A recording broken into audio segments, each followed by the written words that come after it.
Saya bertanya ke Ibu Dian, buktikan kepada saya bahwa, sorry ini salah ketik ya, bahwa klausul 4 itu kompeten tentang persyaratan general. Nah, Anda harus tunjukkan saya ini. Klausul 4 itu tentang apa? Anda membuat kebijakan tentang persyaratan umum. Ini kan kepala 4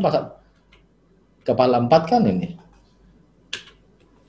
Persyaratan umum kan? Saya asesor. Ingin membuktikan di tempatnya Ibu Dian atau teman-teman DLH NTB Mataram.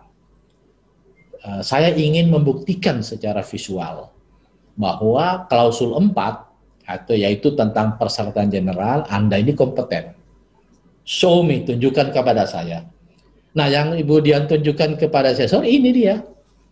Ini ada level 1, yaitu kebijakan tentang persyaratan umum. Tunjukkan dia kepada asesor. Ya. Nomor 2, Anda tunjukkan level 2-nya, yaitu ada prosedur.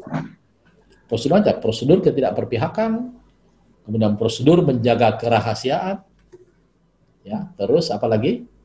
Prosedur tentang sanksi personil. Level 3, karena ini merupakan persyaratan umum, tidak ada level 3 di kepala 4. Nah, level 4-nya ini, itu formulir kesediaan personil untuk tidak berpihak. Formulir kesediaan personil untuk melindungi kerahasiaan. Apa saja? Kerahasiaan informasi pelanggan, identitas pelanggan, kerahasiaan informasi identitas sampel, dan kerahasiaan informasi tentang identifikasi hasil ujinya. Kemudian tunjukkan kepada asesor formulir sanksi personil, kemudian tunjukkan dengan kode etik personil, yaitu Code of Conduct. Nah, dari sini teman-teman sekalian sudah bisa menggambarkan ini loh, bukti kompetensi tentang kepala 4, yaitu klausul tentang persyaratan general umum. Nah, sekarang asesor bertanya lagi, ingin membuktikan bagaimana dengan kompetensi klausul 5? Nah, ini kita bicara per segmen ya, per segmen. Jadi secara bertahap. Apa yang harus saya siapkan supaya klausul 5 ini kompeten? Yaitu tentang persyaratan struktural. Nah, inilah dia. Ya, level 1 QM, yaitu membuat kebijakan tentang persyaratan struktural. Nah, di sini level 2, Anda bikin prosedur tentang tata cara penetapan struktur organisasi laboratorium. Level 3, karena ini tidak melibatkan alat dan metode, tidak perlu. Sama dengan ini di sini. Kan ini kan kalau kita bicara WI, W itu singkatan work instruction. Di situ Anda harus melihat, ini klausul 4 melibatkan alat enggak? Kalau tidak melibatkan alat, maksudnya alat laboratorium ya, berarti WI tidak ada. Klausul 4 tentang persyaratan general melibatkan metode enggak? Kalau tidak, berarti ini tidak ada. Jadi WI tidak. Sama dengan ini. Ya, level 4-nya kan setiap klausul pasti ada level 4. Yang kadang-kadang ada, kadang-kadang tidak ada tuh ini. Yang ada klausul yang tidak ada level 3-nya. Ini sudah kelihatan, kepala 4 dan kepala 5 level 3 tidak ada. Karena kalau kita bicara WI, di situ melibatkan 2, yaitu alat dan metode. Ya. Klausul 5 tentang dokumen level 4, yaitu formulir. Ya. Siapkan formulir uraian tugas personil, formulir daftar riwayat hidup personil, dan formulir agenda rapat rutin.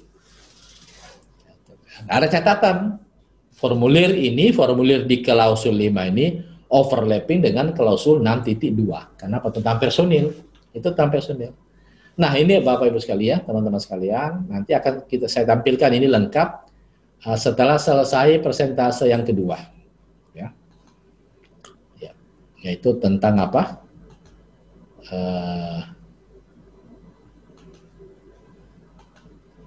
Ya, ini ya. Jadi ini persyaratan umum. yaitu ada dua. Yang pertama 4.1 yaitu ketidakberpihakan. Yang kedua 4.2 tentang kerahasiaan. Ya, di sini ada bikin prosedur di sini. Di sini ada 3 prosedur yang kami tadi sudah tunjukkan ya. Ada prosedur tentang ketidakberpihakan, ada prosedur tentang kerahasiaan, dan ada prosedur tentang sanksi personil. Nah, pertanyaan fundamentalnya, kenapa perlu prosedur yang ketiga? Yaitu tentang sanksi personil.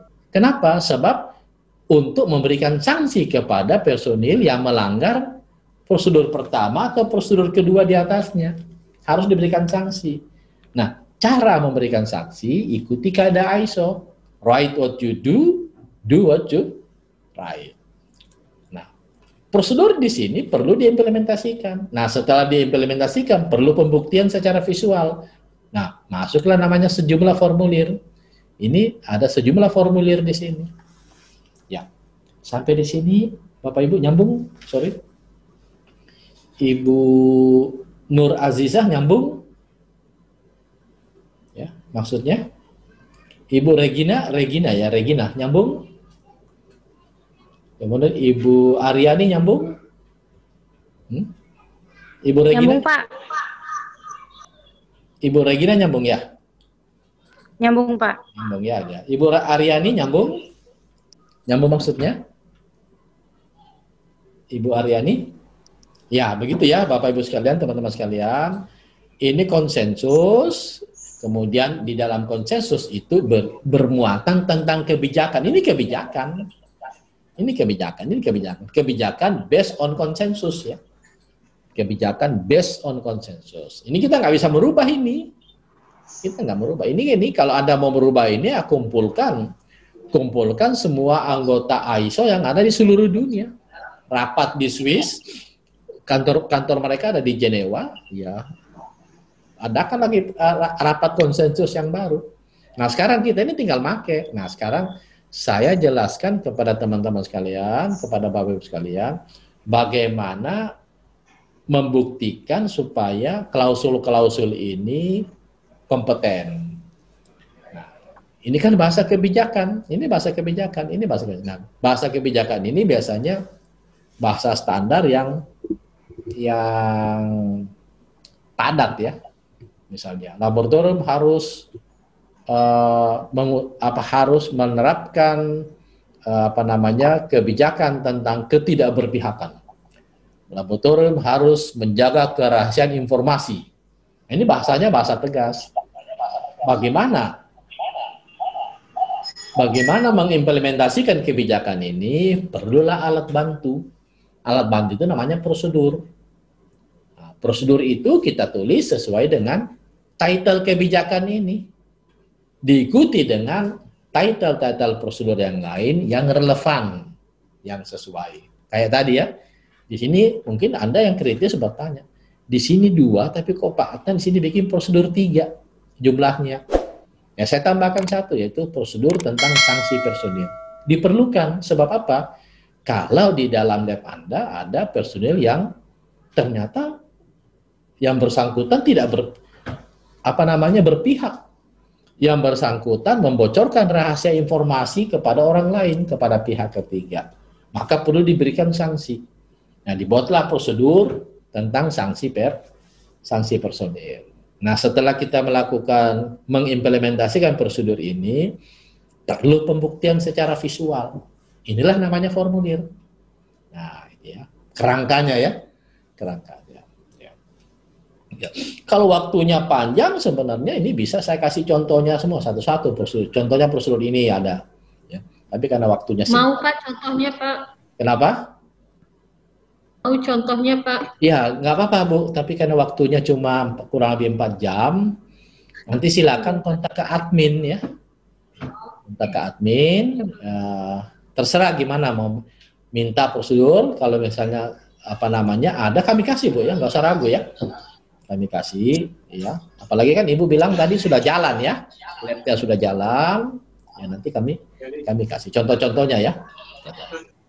Ya, kita kepala 5, yaitu tentang persyaratan struktural. Nah, ini kebijakan, ya. ini kebijakan ya perlu diimplementasikan. Untuk mengimplementasikan perlu prosedur. Nah, kita